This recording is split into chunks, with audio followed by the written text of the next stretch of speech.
સમાચારમાં આગળ વાત કરીશું સુરેન્દ્રનગરથી। સુરેન્દ્રનગરમાં સુપ્રસિદ્ધ યાત્રાધામ ચોટીલા ચામુંડા માતાજી ડુંગર તળેટી વિસ્તારમાં તંત્રએ દબાણ સામે કડક કાર્યવાહી હાથ ધરવામાં આવી છે।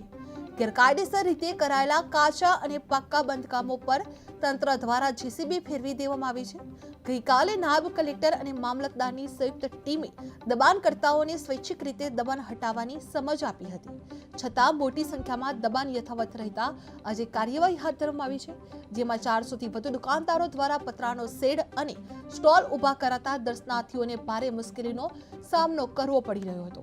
બંને બાજુ 10-10 ફૂટ દબાણ થતા 40 ફૂટનો રસ્તો માત્ર 20 ફૂટ જેટલો જ રહી ગયો હતો, જે યાત્રાધામની સુવિધા અને સલામતી માટે તંત્રની આ કાર્યવાહી મહત્વપૂર્ણ માનવામાં આવી રહી છે, જે ચોટીલા તળેટીમાં દબાણ સામે તંત્ર દ્વારા કાર્યવાહી હાથ ધરવામાં આવી છે।